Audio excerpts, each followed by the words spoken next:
A colonização portuguesa na América teve início nas primeiras décadas do século XVI. Ela foi feita com base no trabalho de indígenas e de africanos escravizados e de seus descendentes.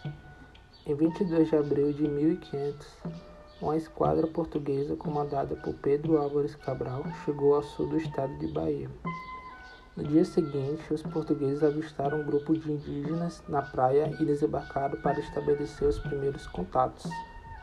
Esse encontro foi narrado pelo escrivão português Pero Vaz de Caminha, que enviou ao rei de Portugal uma carta conhecida como a Carta do Achamento do Brasil, que relatou o primeiro encontro dos portugueses com os nativos da terra. Essa carta também continha descrições geográficas e impressões pessoais do autor sobre o valor do território. Esta carta é considerada o primeiro documento escrito referente à história do nosso país.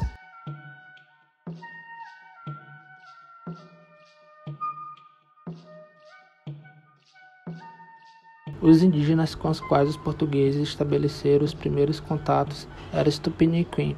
Eles falavam a língua tupi e habitavam no litoral brasileiro. Além dos Tupiniquim, outros povos indígenas habitavam a costa brasileira, como os Tremembé, Potiguar, Bororô, Tupinambá e Guarani.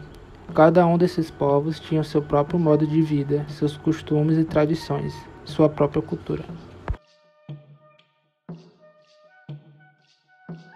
O pau-brasil foi o produto que mais interessou os europeus no início da exploração do território. Entre os produtos que interessavam aos portugueses estavam a farinha de mandioca e alguns animais, como araras e macacos. No entanto, o produto que mais chamou a atenção foi o pau-brasil. Desde que aqui chegaram, os portugueses precisaram de ajuda dos indígenas para explorar o pau-brasil. Para conseguir a colaboração deles, os portugueses começaram a realizar um tipo de comércio baseado em trocas, conhecido como escambo. Além da exploração do pau-brasil, os europeus contaram com a ajuda dos indígenas para sobreviver na nova terra. Com os indígenas, eles aprenderam técnicas de caça e pesca, além de plantar e pouparem os alimentos na terra e se locomoverem em segurança pelas matas. Desde o início da colonização, os colonos portugueses escravizaram milhares de indígenas que foram obrigados a realizar tarefas árduas no dia a dia dos canaviais. A maioria dos indígenas nunca aceitou essa situação. A maioria dos jesuítas que aqui habitavam era contra a escravização dos povos nativos, e eles fizeram forte oposição a todos aqueles que utilizavam mão de obra indígena e escrava. Para catequizar essa população, os jesuítas organizavam missões em várias regiões do continente americano. Nas missões, os indígenas aprendiam a língua e os costumes portugueses, além de realizarem vários trabalhos agrícolas e artesanais. A catequização dos indígenas, no entanto, acabou modificando seu modo de vida e desorganizou suas sociedades. Com o aumento da produção de açúcar no Brasil, tornou-se necessário o trabalho de um número cada vez maior de pessoas. Inicialmente, os portugueses escravizaram os indígenas que aqui viviam. Depois passaram a comprar pessoas na África e trazê-las para trabalhar como escravizados no Brasil.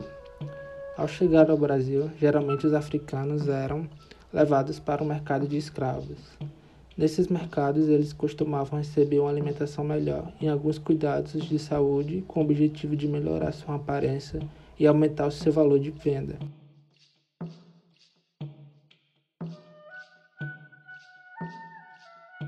O tráfico de escravizados movimentou a economia colonial até a metade do século XIX.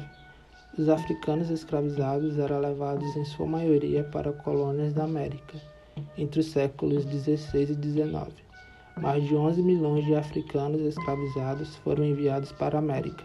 Desse total, cerca de 4 milhões vieram para o Brasil. No Brasil, por cerca de 300 anos, o trabalho escravo de africanos e de seus descendentes constituiu a base da economia colonial.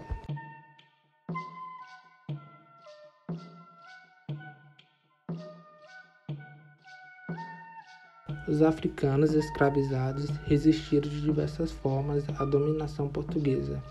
Uma dessas formas era a preservação dos costumes de sua terra natal, como danças, cantos e crenças.